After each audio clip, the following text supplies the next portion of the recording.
भीड़ भीड़ ने मार डाला। हरियाणा के मेवात के रहने वाले आरिफ को भीड़ ने मार डाला। यही तो सब लोग कह रहे हैं ना कि भीड़ ने मार डाला। भीड़ ने किसी के घर के चिराग को बुझा डाला। आरिफ, पहलू खान, तबरेज और न जाने कितने ऐसे नाम। और नाम से क्या फर्क पड़ता है? फर्क इतना पड़ता है कि मरने वाला कौन है और मारने वाला कौन है। कौन? राम के नाम पे मारा? नहीं, राम के मानने वाले किसी को मार नहीं सकते। राम के मानने वाले दूसरों की जिंदगी बचाने का काम करते हैं। राम के मानने वाले दूसरों को जिंदगी देने का काम करते हैं, ना किसी की सांसों को छीनने का काम करते हैं। ये राम के वंशज तो हो ही नहीं सकते, ये शैतान के वंशज हो सकते हैं। एक सड़क पे खून है, तारीख कोई जून है, एक उंगली है पड़ी और उस पे जो नाखून है, नाखून पे है एक निशान। अब कौन होगा हुक्मरान? जब चुन रही थी उंगलियां, ये उंगली भी तब थी वहां। फिर क्यों पड़ी है खून में? फिर क्यों पड़ी है खून में? जिसम इसका है कहां? मर गया कि था ही ना? कौन थे वो लोग जिनके हाथ में थी लाठियां? कोई अफसर था पुलिस का? न्यायाधीश आए थे क्या? कौन करता था वकालत? फैसला किसने दिया? या कोई धर्मात्मा था? धर्म के रक्षक थे क्या? धर्म का उपदेश क्या था? कौन थे वो देवता? ना पुलिस ना पत्रकार, नागरिक हूं जिम्मेदार। मेरे सीधे प्रश्न हैं, सीधा उत्तर दो मुझे। है सड़क पे खून क्यों? वो लोग आखिर कौन थे? आदमी छोटे हैं साहेब, आदमी छोटे हैं साहेब। हम का पड़ते बीच में? हम बचाने भी गए थे, 3 पड़ गए खींच के। मोटरसाइकिल लाए थे, रोड पे कर दी खड़ी, 8-10 लौंडे लपाड़े, लाठियां इतनी बड़ी। गाली दे के नाम पूछा, पेट में घुसा दिया, गिर पड़ा वो आदमी मारा, फिर दे दनादन लाठियां। पांव की हड्डी मिटा दी, मांस की लुगदी बना दी।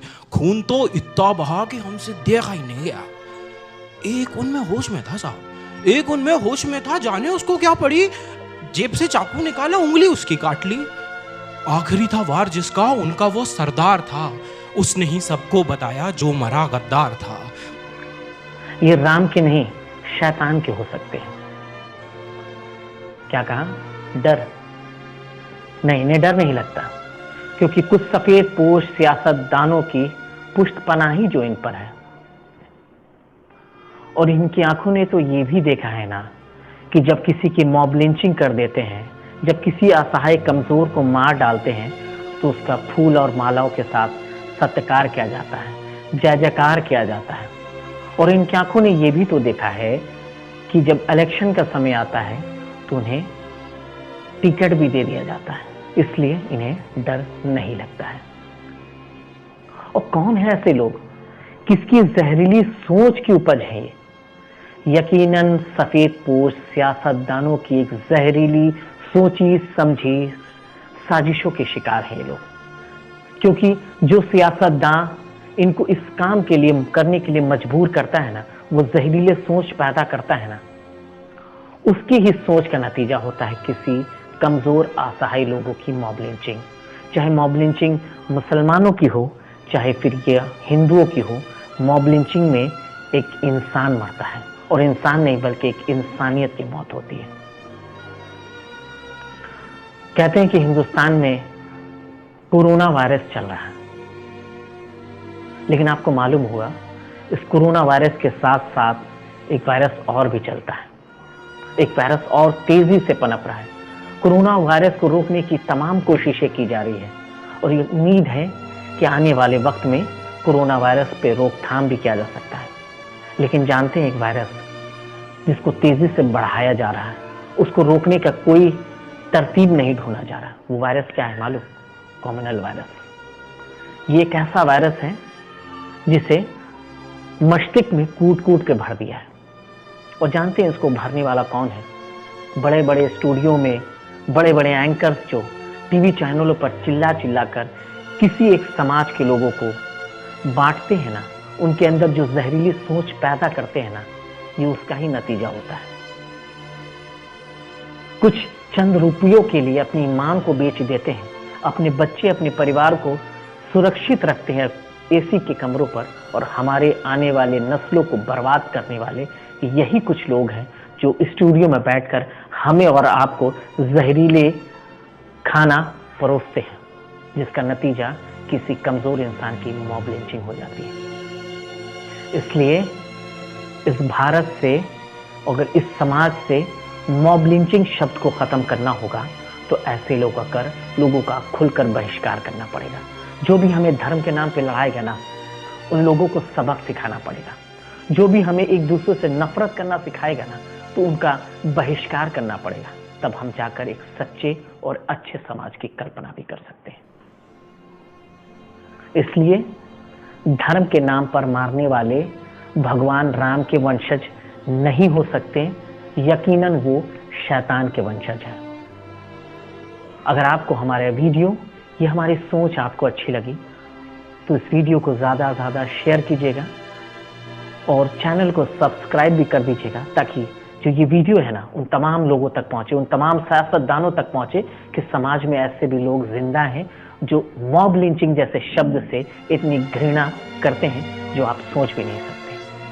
और उन लोगों के मुंह पर जोरदार थप्पड़ भी होगा जब ये वीडियो देखेंगे और हमारे समाज की सोच बदलेगी और हम ऐसे नेताओं का जब बहिष्कार करना शुरू कर देंगे, तब ये वीडियो हम और आपके लिए फायदेमंद होगा। वीडियो कैसा लगा ज़रूर बताइएगा। अगर वीडियो अच्छा लगा तो कमेंट्स बॉक्स में अपने कमेंट्स ज़रूर लिखिएगा। मिलते हैं एक नए वीडियो और एक नई सोच के साथ। तब तक के लिए दीजिए इजाज़त। नमस्कार।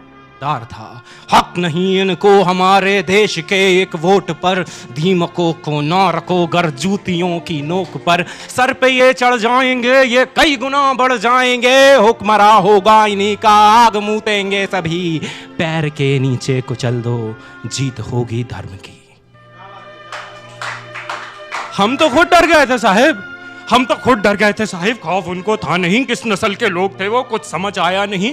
ना कोई इंसान उनमें, ना कोई था आदमी, साथ मिलके शेर बन गए। गीदड़ों की भीड़ थी, नोच खाने की तलब थी, जानवर तासीर थी, हाथ में थी लाठियां तो भैंस भी उनकी ही थी। और ये कोई जुमला नहीं है, और ये कोई जुमला नहीं है, वास्तविक कानून है। अरे हमसे काहे पूछते हो क्यों सड़क पे खून है, पूछो इस उंगली से तुम क्या यहाँ घटना घटी, जुर्म इसने क्या किया था, जिस्म से ये क्यों कटी। मैं तो समझा मर चुकी है, उंगली में पर जान थी, स्याही उस नाखून पे जो देश का सम्मान थी। बोली अब क्या चाहिए, वोट था दे तो दिया। बोली अब क्या चाहिए, वोट था दे तो दिया, जी रहे थे कैद में मौत दे दी शुक्रिया। नाखून पे जमहूरियत है, जम गया है खून भी, आप ही तो हो अदालत, आप हो कानून भी। अरे आपसे कैसी शिकायत, आप तो हैं नींद में, आप जैसे 100 खड़े थे जाहिलों की भीड़ में।